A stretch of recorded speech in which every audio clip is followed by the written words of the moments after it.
Хан Тәңірі етегі Райымбек баба мекені. Мінекей біз Кеген ауданына келіп жеттік. Бүгін Жылсай ауылында аламан бәйге. Баршаңызды бүгінгі репортажымызды көруге шақырамын. Туған жер айналдым сені, бауларың, тауларың мені.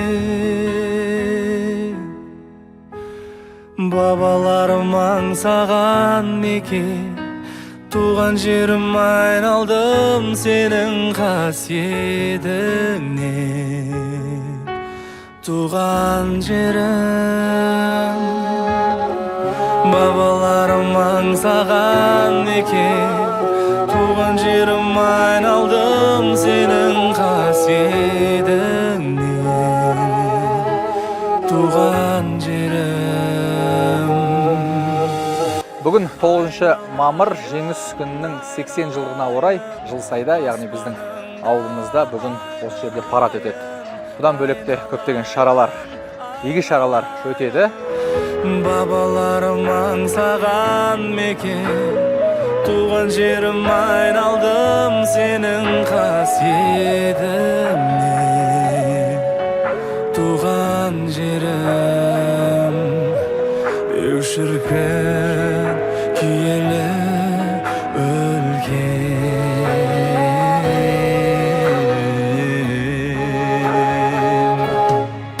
батырлар қорғаған жерім, еркіндік жайлаған елім. Теміржанов Алтынбек деген атамыз болған, менің Оқас атамның ағасы болып келеді. Соғысқа аттанып, өкінішке қарай оралған жоқ. Дегенмен де оның аты мәңгі өшпейді. Осы Жылсайда мінекей сай төрінде аты мәңгілікке жазылған. Енді ұрпақтары еске алып тұрады. Бұл кісіден ұрпақтар бар. Өйткені соғысқа дейін ұрпақ қалдырған. Тағы да біздің басқа да аталарымыз болған, соғысқа қатысып оралмаған. Қазір оларды да айта кетсек, Қашқанов Арықбай деген кісі де соғыстан оралмады.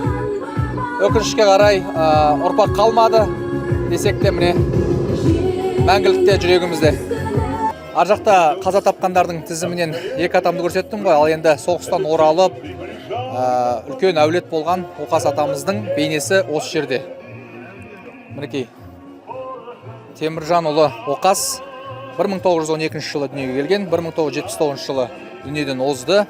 Грузияның астанасы Тбилисиде ота жасалып, соғыстан бір аяқсыз келді, ауылына оралып, осы жерде отбасын құрып, үлкен әулет болды. Көзі тірісінде көптеген игі істерді жасады атамыз, осы жерде үй тұрғызды, жаңа айттық, жылқышы болды, малмен айналысты деп. Сондықтан да осы азаматтар енді шынымен де нағыз батыр деп айтуға болады. Тек соғыста ғана емес, келген кезде көптеген осы ауылдың дамуына зор үлесін қосқан азаматтар, аталарымыз осы жерде тұр, міне барлығы. Міне Оқас атамның немересі Рауанды көріп кереметте қуанып тұрмын. Біздің әкелеріміз осы қан майданда толарсақтан саз кешіп, осы жеңісті әперуге қаншама күш жұмсады. Аллаға шүкір, әкелеріміздің осындай жеңісінің арқасында бейбіт күнде өмір сүріп жатырмыз. Мен әкем Садықханов Әуезбектің қызымын. Менің әкем 41 жылы соғысқа қатысып, 46 жылы аман есен келген. Әкем 42 жылдан 45 жылға дейін соғысқа қатысты. Ең қызығы мерген адам еді. Қанша әлгі немісті өлтірдің деп сұрап, ағам екеуміз де айтпай кетті соны. Адам өлтірдім дегенде айтпай кеткен. Мен әлі күнге дейін сонысына мақтанам, таңғалам. О кісі күй тартқанда Галашектің кезінде Нарынқолға барып тұрып қалған ғой, нағашылар ұстап. Күй тартқанда о кісілер күйдің тарихын айтып отыратұғын. Сонда Сілеуке деген күйі, қалмақтан жылқы алғанда Сілеуке. сол жылқы алуға аламыз дегендегі мақамы.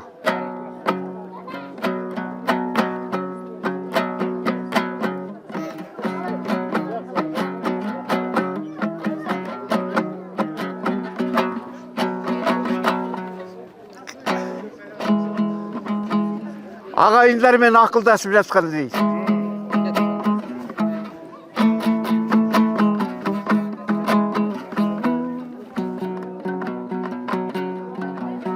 Енді жылқы айдауға кеткен.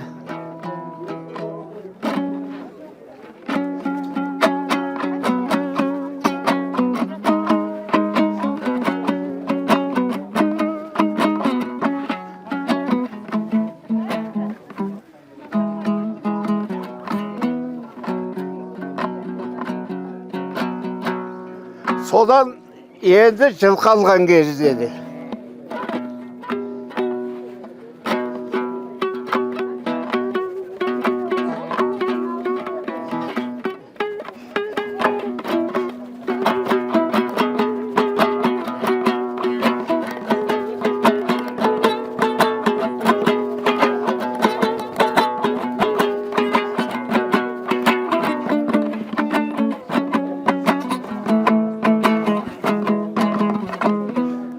Жылқыны айдап шыққанда, сонда Сілеукеге арнаған жанындағы ақынның айда батыр Сілеуке, киген тонын кіреуке, жолда жылқы қалмасын, бие құлын салмасын деп.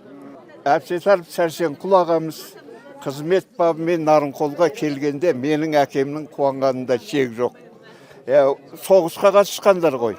Үйге шақырып мәреселер болып қалдым. Ол кісінің жастарға айтқан жаңағы, сол кезде біз комсомолмыз, жаңа бізге айтқан ақылы, шашымыз өсіп кеткен ғой, соған айтқан сөздері сол есімізде қалды. Қатты айтқан жоқ, ұрысқан жоқ, балалар мынауың болмайды деген сықылды. Сондай жақсы адам еді. Бүгін жеңіс күндері құтты болсын, аспандарың ашық, елдерің сау болсын. Бала-шағаларың аман болсын, жақсылық бола берсін, жаманшылық кетті бізбен бірге айналайын. Әр отбастарың аман болсын, айналайын. Алтын жолмен чапқылап жүре беріңдер, жол амандығын болсын, кім болса да. Мынау еңселі ескерткіште 1974 жылы ма, ұмытпасам, сол жылы салынып, мынау соғыстан қайтпай қалған ата-бабаларымызға, әкелеріміздің аты жөнін жазылып ашылған ескерткіш мінекей. Осында енді басқаны айтпағаның өзінде менің үш әкем соғыстан қайтпай осында ескерткіште аты жөн жазылып тұр. Ал енді бұл үлкен шығынмен ата-бабаларымыздың қанымен келген жеңіс қой енді. Енді келешекте аспанымыз ашық, күніміз шуақты, бейбітшілік заман болсын, соғыс өрті мәңгілік жер жүзінде өшсін. Тек қана жақсылық қуанышта кездесу жассын дейміз. Туған жер айналдым сені, бауларың, тауларың мені. Бабаларым аңсаған мекен, туған жерім айналдым сенің қасиетіңнен. Туған жерім, бабаларым аңсаған мекен, туған жерім айналдым сенің қасиетіңнен. Туған жерім, айналайын, айналайын, аспаныңда ай болайын, айналайын, айналайын, ай. Бабаларым аңсаған мекен, туған жерім айналдым сенің қасиетіңнен. Туған жерім, өшірген киелі өлген.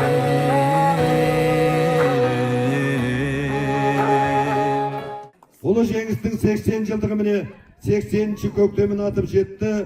Осы 41-41 жылғы Ұлы Отан соғысында қан майданда жанын беріп, қанын беріп, ата-бабамыз жерді қорғап, елді қорғап, осы жақсылықты, осы жеңіс күнімізге сыйлады. Сондықтан ата-бабамызға тағзым етіп отырмыз ағайын.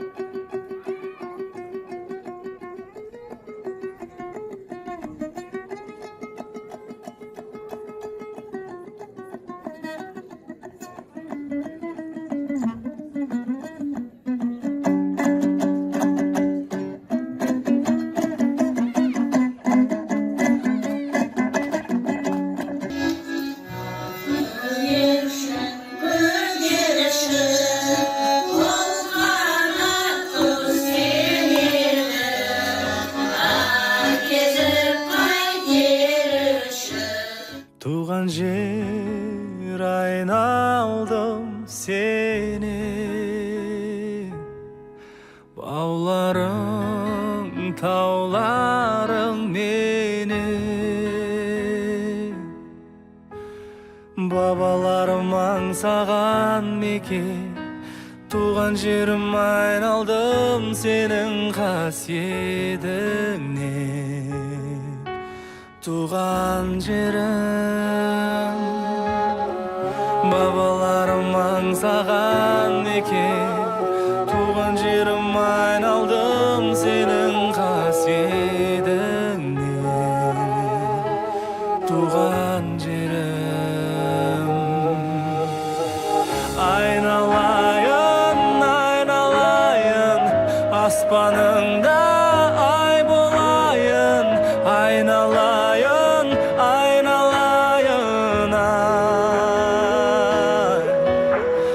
Бабаларым аңсаған мекен, туған жерім айналдым сенің қасиетіңнен. Туған жерім, өшірген киелі өлген.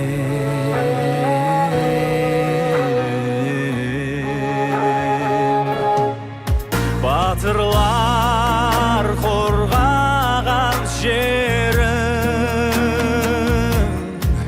еркіндік жайлаған елім. Табиғаты көз тартқан мекен, Алла нұрын төбеден төккен аттан мекен. Мінекей Жылсайдың атшабарында бәйге өтіп жатыр. Біз өте бір тартысқа толы сайыстардың куәсі болып отырмыз. Бағана тай бәйге болды, құлан бәйге, топ бәйге, енді мінекей аламан бәйгенің жеңімпаздары анықталады. Жан алысып жан беріскен сәттер, шынымен де ерекше бір аура, керемет көріністер. Бұның барлығы Жылсайдың төрінде өтіп жатыр. Барып тамашалайық. О, бәйгің айбат керемет өтпеді, айбат өтпеді. Кімге жанкер болып жатсыздар? Біз осы Жылсай ауылына жанкер болып жатырмыз. Ат қосып едік, қазір соны тосып отырмыз 12 қазір, 12 нөмірде. Тоқа деген баланың атын қосып едік, соған тілектес болып жүрміз соған. Бәйге көңілдегідей болып жатыр, міне керемет. Бір енді мынау көктем мерекесінде мінекей. Мына ел жұртты, бала шағаны бір қуантып міне. Бәйгеде сондай қуанышпен енді бәйгені тамашалап жатырмыз мінекей. Мына Жылсай ауылдан шыққан шабандоздар бәйге жүлдесіне ие болып жатыр. Ол екіншіден бір үлкен қуаныш. Міне ерде, міне топ бәйгеде міне кісі мінекей екінші жүлдені алып жатыр. Бір жағы туыспыз, бір жағы құдамыз, бір жағы жерлеспіз. Енді жершілікке салынған емес, әйтеуір мінекей. Осындай қуанышқа бөленіп жатқан жайымыз бар. Ол жаратпаған ат, қойға мініп жүрген атым болатын. Керемет. Жаратқан атым кемей қалды да, мына қойға мініп жүрген атым бірінші келді, екінші келді. Жақсы рахмет, бұда тауға. Қашадан бері ат баптайсыз жалпы? Көп жыл болды енді. Негізінде жаратпай қойсам ылғи өстік. Мінекей Аламан бәйгенің жеңімпазы Албан Қара бірінші болып мәреге келді. Аламан бәйгенің жеңімпазы анықталды. Жылысайда өтіп жатқан Ұлы Отан соғысының 80 жылдығына арналған бәйгенің жеңімпазы белгілі. Мінекей екінші орынға екінші болып мәре сызығын кескен Шабандоз Жалағаш ауылының өкілі екен. Және үздік үштікте тағы бір шабандоз қазір мәре сызығын кеседі. Сәтенов Ерғали бапшының тұлпары екінші болды мінекей. Бәйге сүйер қауым назарларыңызда. Үшінші болған бағанадан бері тапжылмай осы бәйгені тамашалап отыр. Қалай көңілден шығып жатыр ма? Жақсы болады айбы. Қайырханымыздың тұлпары. Қалай болады? Жақсы бәйге күшті өтті. Керемет. Жақсы бәйге болды. Барлығымыздың. Аралықты сақтап. Қалай болды? Ой, айбат болды. Жақсы, жүйрік, молодец. Bu da bir қызық дүние ғой. Мынау бір керемет бүгінгі күн бізге өте қатты ұнап тұр. Сол осы өзіміздің ауылымыз болғаннан кейін келіп көрейік деп жұмысымызды тастап бүгін келіп таңнан митингіге қатысып бәрін көріп келатырмыз. Өте тамаша өтті деп ойлаймын. Жас жеткіншектер бүгінгі бәйгеге қатысқан, біреуі тай бәйге, біреуі құнан бәйге қатысты. Және де үздік бестіктің ішінде болды. Сен үшінші орын алдың қателеспесем. Иә. Қалай болды? Жақсы. Ойдағыдай шықты ма? Бірінші орын аламын деген ойын болып еді? Ардақты ағайындар, дәл қазір марапат болады, марапат. Аяғын болды. Тойдың иелері, жақсылық жасап жатқан жақсылықтың иелері. Үштікке кірдің. Сақана төріне қарай көтеріліңіздер, марапат болады. Сен төртінші болдың, иә, құнан бәйгеде? Тайдан. Тайда, тай бәйгеде, иә. Иә. Қалай болды? Жақсы болды. Үштікке жетпей қалдың, сәл ғана. Жетпей қалды. Абыз бабамыз, Әлмірек бабамыздың өрге қарай айдай алмай қалды. Запасы болмай қалды. Өзінде Әлміректің ұрпағы баба ұруынан болам десе де бүгінгі мінекей жақсылықтың куәсі болды. Өкініш жоқ па? Жоқ. Бәрі дұрыс. Аха. Жарайсың. Рахмет. Міне жаңа ғана аяқталған Аламан бәйгеде әлі терісі қатқан жоқ. Үздік шықты міне. Иесі осы кісі. Құтты болсын. Ассалаумағалейкум. Рахмет бәрлеріңе. Бәйге жұғысты болсын осындай бәйге. Өте жоғары деңгейде өтті. Рахмет. Антымыз бір болып жүре берсін. Рахмет.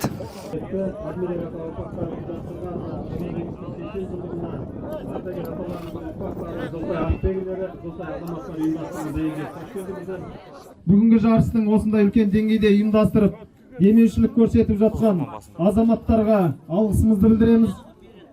Ынтымақ қайда барасын десе, ауыз біршілігі жарасқан елге барамын дейді. Осындай ауыз біршілігіміз артып, елімізде үлкен мерейлі тойларымыз көбейе берсін. Алар асулары азаматтардың көп болсын. Әлмерек баба ұрпақтарына, ат бегілеріне, жарыс ұйымдастырып жатқан азаматтарға үлкен рахметімізді айтамыз. Той-той қаласын. Міне, аңсар баламыз құнан бәйгеден бірінші орын алды. Қуанышында шек жоқ секілді. Қалай? Ойдағыдай болды ма бәрі? Иә, жақсы. Бірінші орын аламын деп шығып еді? Иә, сенімді болдым. Сенімді болды. Бұған дейін қандай бәйгелерде оза шаптың? Көп. Біраз бәйгеде, иә? Ауданымыздың қай ауылдансыз? Біз Кеген ауданы, Кеген ауылданбыз. Жәкейіміздің аты Қайынбай Аңсар, өзіммен Сағынбеков Сырым, сатпен айналысып жатқан 4-ші жыл болды. Құдайға шүкір, жақсы жетістіктер бар. Неше жастан бастап бәйге қатысып жатырсыз? Бала шапқалы биылдан бері шауып жатыр, бірақ бала біраз болды. 5 жылдан асып қалған. Жасы қазір? Қазір жасың? 11-де, 10 жасымнан бастап шаптым. 11-ден 11-ге кетіп барды.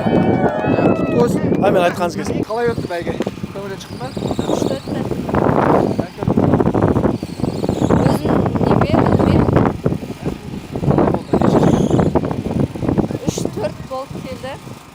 Қай ауылдан? Жылсай. Жылсай ауылдан, Иә. өте көп болды.